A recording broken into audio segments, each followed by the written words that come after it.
Hola, hola, este es mi primer video de YouTube sin una intro, muy pobre, extremadamente pobre. No me manejo con la informática, no sé cómo grabar. Tengo el teléfono apoyado frente a mí en una mesa con un vaso con agua detrás. Ni siquiera sé si esto tiene audio, lo voy a comprobar una vez que termine. Pero mucha gente del área de la salud me está diciendo: terminé mi carrera, me recibí, soy TENS, soy enfermero, soy kine, soy médico. ¿Qué me recomiendas? O sea, ¿tengo el título en la mano? Sí. ¿Me siento preparado para atender a un paciente crítico? No. Entonces, una vez que los profesores de la universidad ya te sueltan la mano, ¿cómo se sigue? Desde mi humilde opinión, que llevo poco tiempo en el rubro,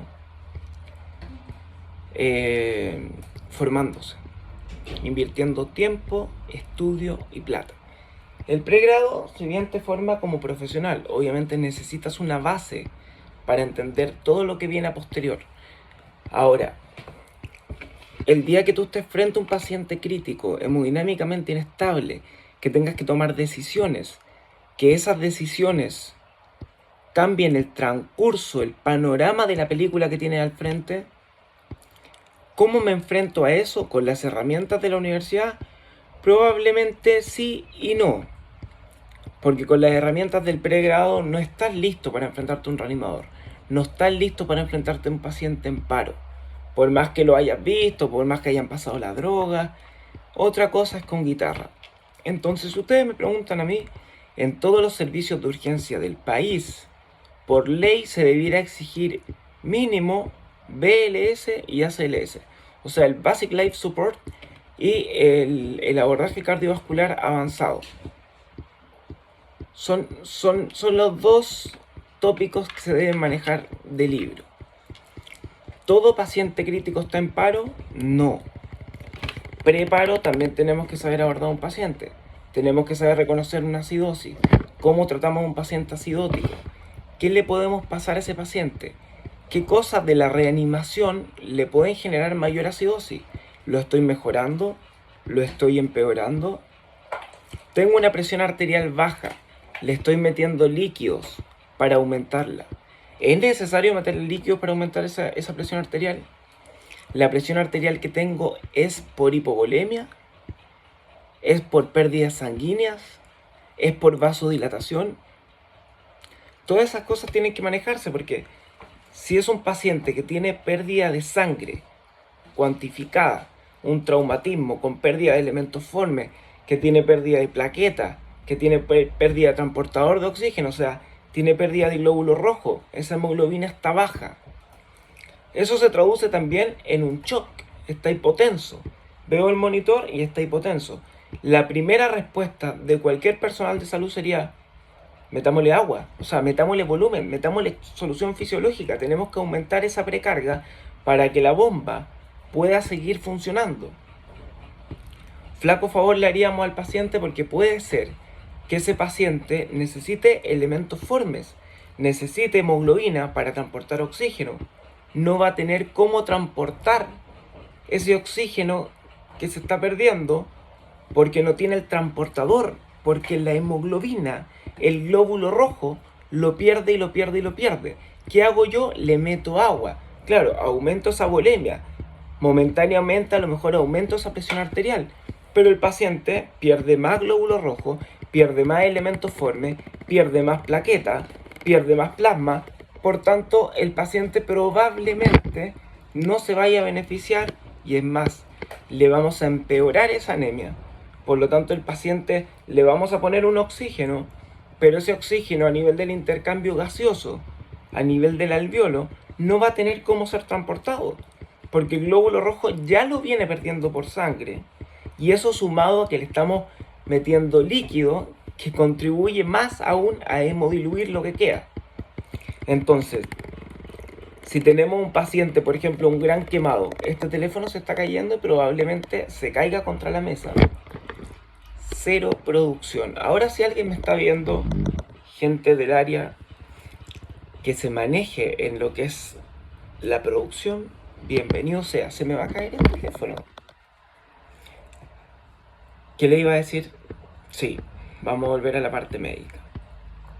Si tenemos un paciente que está choqueado por pérdida de líquidos, una diarrea fulminante, un paciente quemado, un paciente que estuvo muchas horas sudando en el desierto, probablemente ese paciente, los elementos formes de su sangre, los eritrocitos, los glóbulos rojos, las plaquetas, estén, solamente que van a estar más concentradas. Y ese paciente sí se beneficiaría de líquido. Bienvenido sea, metamos solución fisiológica. Veamos obviamente que no esté hiperclorémico y acidótico, porque la solución fisiológica es lo menos fisiológico que hay. Si uno ve la composición del cuerpo humano, ve la composición del Ringer lactato y ve la composición del suero fisiológico, mal llamado suero fisiológico, se van a dar cuenta que es una tontera. Es una tontera, es lo más antifisiológico que existe. Salva muchas vidas, evidentemente. Se usa mucho en la urgencia, evidentemente. ¿Es lo más útil? No. Ahora, ojo, el Ringer lactato también tenemos que tener ojo en pacientes con edema cerebral. Pero por eso es un todo, es un todo. Vamos a ser capaces, por más que hayamos tenido en la universidad promedio 7, vamos a ser capaces de englobar ese todo solamente con lo del pregrado. Bueno, yo les dije que se iba a caer y se cayó. No, es imposible. Es imposible englobar todo ese conocimiento teórico, técnico que te lo entrega la urgencia, que te lo entregan la formación posterior a la universidad en un reanimador. Desde mi punto de vista y como consejo, para empezar como médico, empezar directamente en una urgencia me parece un acto más bien soberbio. Prefiero que se empiece, no sé, en un SAPU, conociendo la farmacología, conociendo el suero, conociendo las distintas ampollas disponibles, obviamente el arsenal es más acotado. Posteriormente, cuando el SAPU ya maneje el arsenal y te maneje con esos fármacos, ahí optar por una urgencia a lo mejor de baja complejidad y después ir aumentando. A mí me queda mucho por aprender. A ti que estás viendo este video te queda mucho por aprender. Y a la gente que ya está formada también le queda mucho por aprender. Todos es un constante aprendizaje. Entonces, ¿para qué doy toda una introducción? Para que entiendan un poco el contexto, que no se habla desde la soberbia, se habla desde bienvenido sea a estudiar. Y la responsabilidad nuestra como profesionales de la salud, ya sea enfermeros, TENS, kinesiólogos, nutricionistas, médicos, todos, es seguirnos formando. ¿Por qué? Porque ese paciente que vamos a tener al frente, que nos va a dejar en jaque, vamos a encontrar ciertas salidas y ciertos abordajes gracias a la formación posterior. Entonces, si ustedes me preguntan a mí qué hacer luego de que tenemos el cartón en la mano y ya nos recibimos, yo tengo aquí un par de cosas. No encontré todo, pero tengo un par de cosas.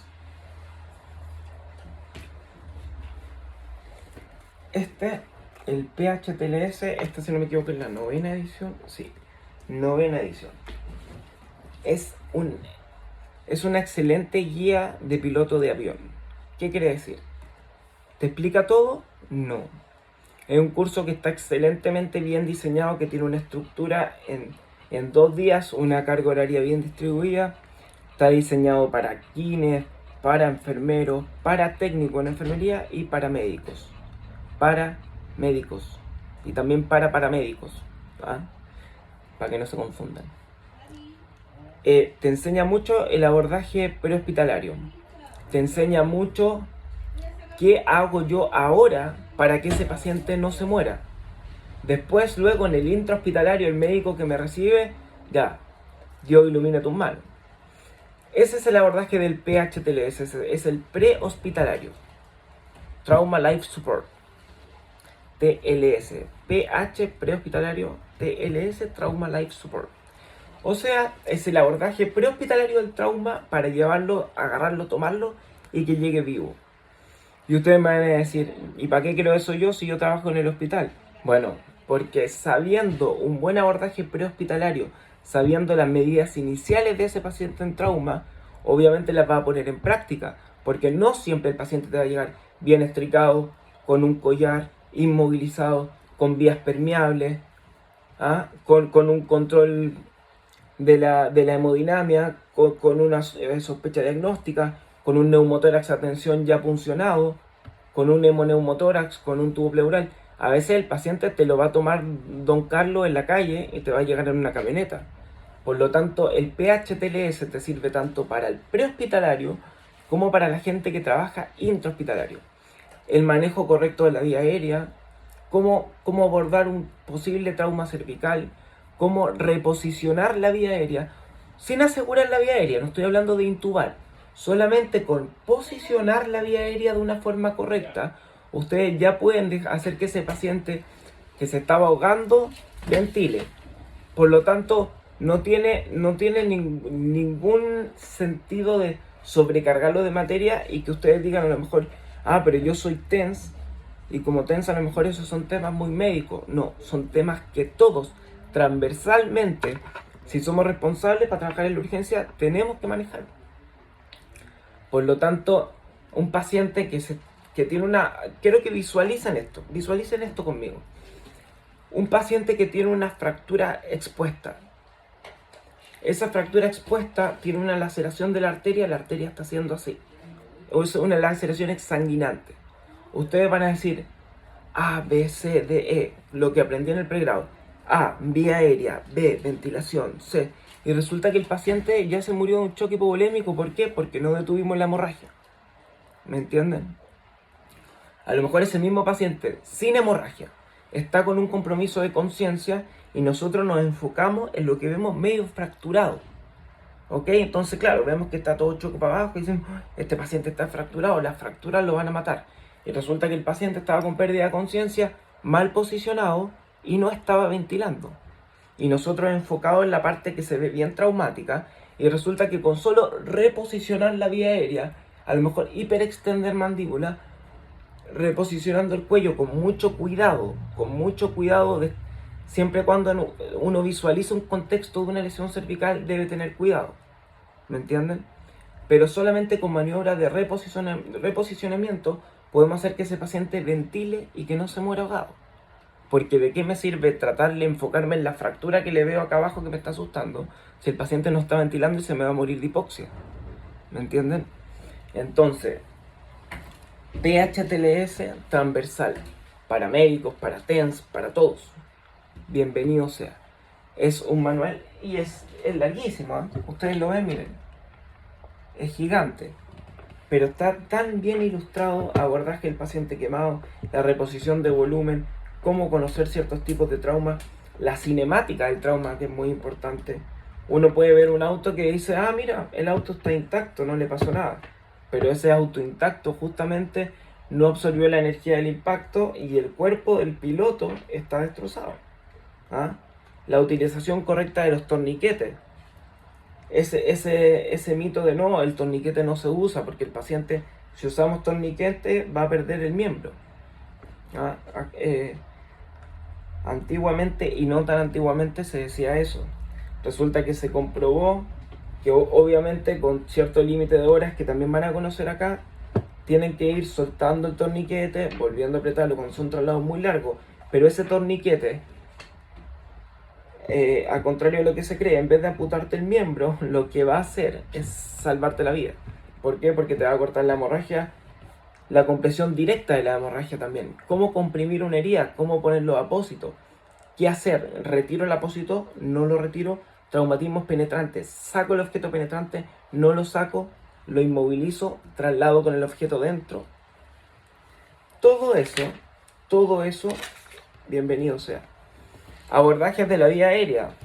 ¿Cómo evaluar a un paciente? Una vía aérea anatómicamente difícil, fisiológicamente difícil. PHTLS. Es un muy buen libro, es un libro que no hay que ser un genio. ¿Ah?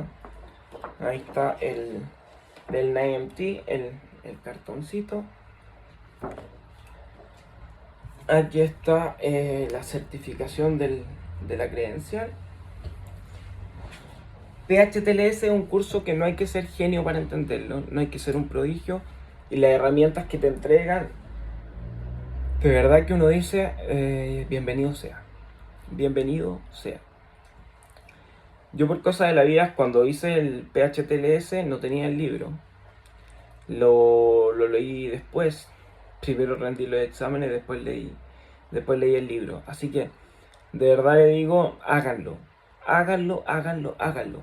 La mejor forma de invertir la plata es invertirla en formarse y en sentirse seguro con el abordaje de los pacientes.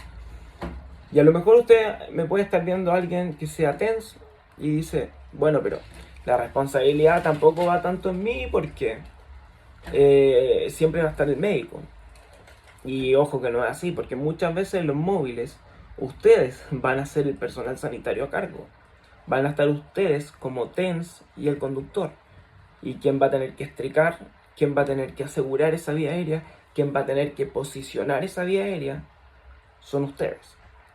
Por lo tanto, PHTLS es un curso que, si bien no es obligatorio, se lo recomiendo de todo corazón. Gasten esa plata. Gasten esa plata, y el libro aparte es espectacular. Las ilustraciones, es un libro de Estados Unidos. Todo el planeta usa el mismo libro, solamente que cambian el idioma. Pero las ilustraciones son fantásticas, van a aprender mucho. Mucho, mucho, mucho. No es obligatorio, pero todos deberían tenerlo. O sea, si ustedes me dicen a mí, yo fuera director o jefe de una urgencia, le exijo ACLS, BLS y PHTLS. A todos. A todos. Así de simple. Y tendríamos una estructura mental de piloto de avión. Un checklist. Ok, tenemos un paro, yo voy acá, yo voy acá, yo voy acá, tú vas acá. Todos sabemos qué hacer. Todos sabemos qué hacer. Estructura. Eso es lo que te entregan todos los cursos. Estructura. Al final los cursos no te convierten en más o menos profesional, sino que agarran tu cabeza y te dicen, piensa, tienes un paciente que está acá, este es el paciente, está en la vía pública, un paciente de tantos años de edad, con una laceración en tanto, así se está presentando. ¿Qué harías? ¿Y por qué va a hacer eso? ¿Y por qué va a hacer eso? ¿Y por qué va a hacer eso? Bueno, paremos aquí, tu paciente se murió.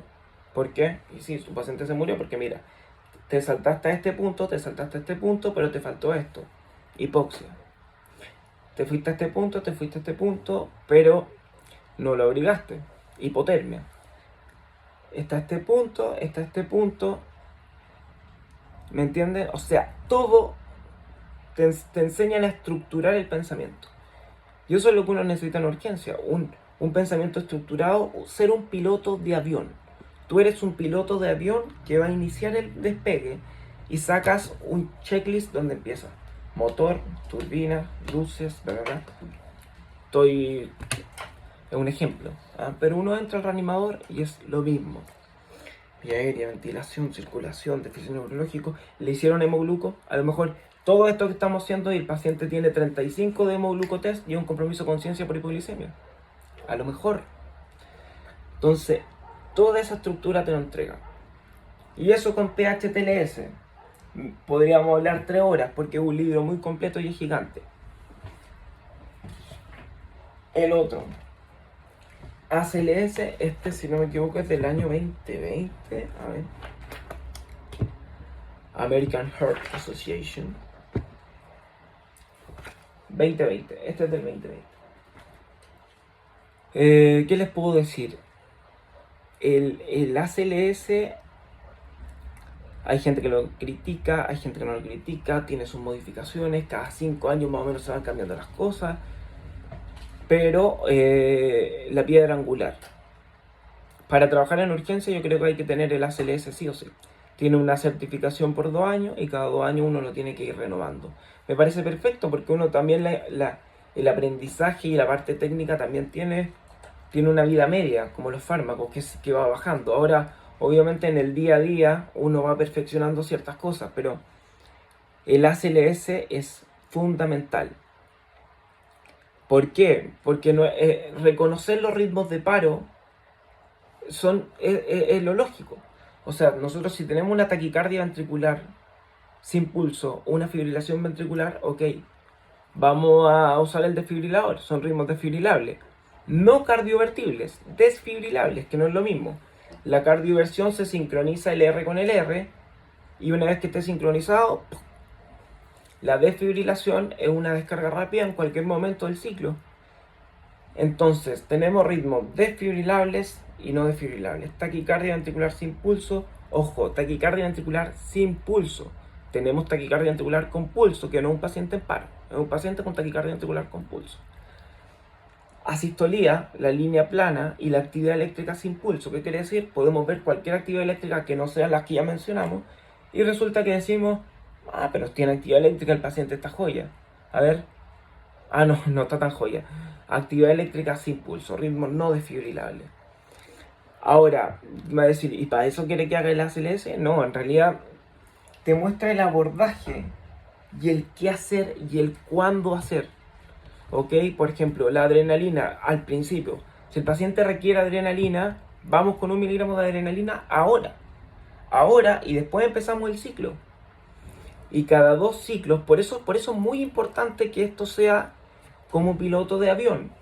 ¿Por qué? Porque uno como médico tampoco puede ser director de orquesta de todo un reanimador.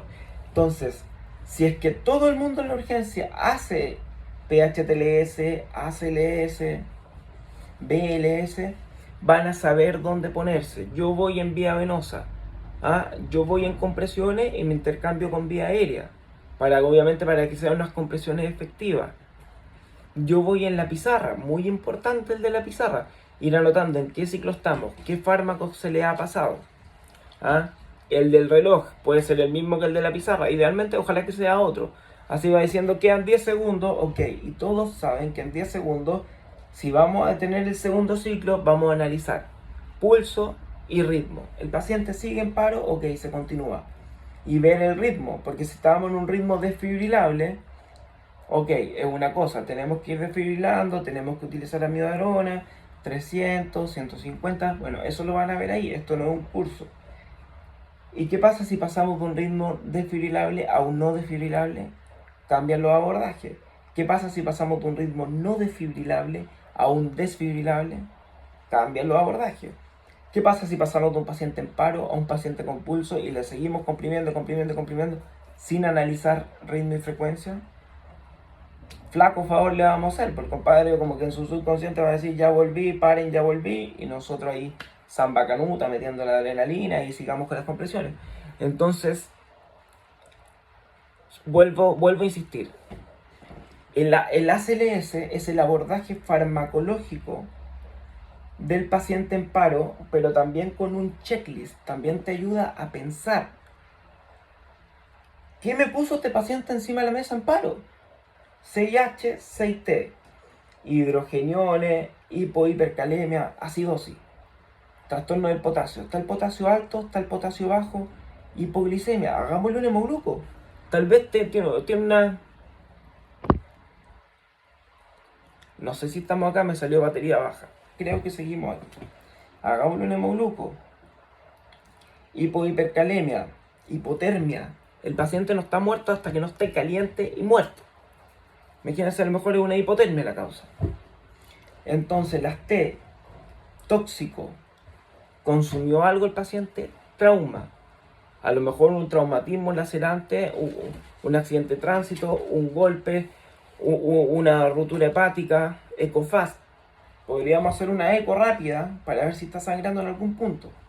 Tóxico, trauma, taponamiento cardíaco. ¿Qué pasa si ese corazón quiere latir pero no puede porque está taponeado? Bueno, hay que funcionarlo. Hay que taponear ese corazón y que ese pericardio se desinfle y demos el espacio. Taponamiento cardíaco. Trombosis de las coronarias. Se estará infartando. ¿Habrá sido un infarto que le ocasionó un paro? Neumotórax a tensión. ¿Está asimétrico? ¿Está ventilando? ¿Tenemos un tórax asimétrico? Posiblemente estamos sospechando del mismo. El taponamiento cardíaco, tenemos ingurgitación yugular, tenemos las yugulares ingurgitadas, a lo mejor los ruidos hipofonéticos, bueno, si es que están paros, a lo mejor no vamos a tener ruido hipofonético, pero a eso voy. Neumotórax a tensión, taponamiento cardíaco, tromboembolismo pulmonar. ¿Cómo empezó esto? ¿Hay algún familiar? ¿Habrá empezado con alguna disnea súbita y después cayó, se desplomó? Entonces, todos estos abordajes y todos estos pensamientos, uno no los va diciendo en voz alta ni los va hablando en un video de media hora. Los va pensando en su cabeza en 5 minutos. Mientras esa persona está comprimiendo, mientras esa otra persona está ventilando, mientras esa otra persona sin que uno ya le diga, porque somos gente entrenada, sin que uno ya le diga, sabe que ahora en este ciclo siguiente le toca la adrenalina, sabe que en el ciclo siguiente a lo mejor le toca la amiodarona. ¿Por qué? Porque es su rol, vía venosa. El que está comprimiendo tiene que ir viendo el monitor que sean compresiones efectivas. ¿Por qué? Porque es su rol, las compresiones. El de la vía aérea, si la vía aérea está asegurada, sabe que una vez cada 6 segundos debe ambucear. ¿Por qué? Porque es su rol. Si no está intubado, sabemos que después uno tiene que coordinar, detener para poder ambucear, porque si yo le genero presión torácica y ambuceo al mismo tiempo, ese aire no va a entrar y la oxigenación no se va a ocurrir. Pero como son un equipo entrenado donde todo el mundo tiene BLS, ACLS, PHTLS, en un mundo ideal de Disney, todos saben qué hacer, todos saben cómo actuar y es un equipo que está a favor de un paciente. Adicionalmente, por ejemplo, a mí uno que me gustó mucho es este, que es de Cardiotec, que es manejo avanzado de vía aérea. Que en realidad se ven vías aéreas difíciles, paciente con tumor, paciente obstructivo. No siempre uno tiene un videolaringo, porque los videolaringos son carísimos. Estamos hablando desde los 2,8 millones hasta los 6 millones, 7 millones. O sea, imagínense ir ustedes a la urgencia a trabajar con un videolaringo en el bolsillo. Yo no tengo esa posibilidad y tampoco lo haría porque andaría pendiente que no se me pierda, que no se me caiga, que no se me rompa. Así que no, muchas gracias. Pacientes que están a lo mejor en el auto, pacientes que salieron eyectados por el parabrisas, el cuerpo está colgando y hay que asegurar la vía aérea. Asegurar la vía aérea como un mecánico, o sea, por abajo y el paciente ahí. Asegurar la vía aérea en un paciente que le dispararon perdigones. Si no puedo asegurar la vía aérea quirúrgica, buscar anatómicamente, pensar en la vasculatura, por dónde pasa la vasculatura. Entonces, si pasa por acá vasculatura, si tengo por acá estructuras que puedo dañar, tengo que pensar que acá tengo una ventana, pero una ventana donde no me puedo pasar a llevar el marco, no puedo pasar a llevar los laterales, entonces tengo que hacer una incisión de tal forma que me permita entrar, llegar, cortar la membrana y asegurar una vía aérea quirúrgica sin cometer una hemorragia en la zona. ¿Para qué? Para poder tener una visual.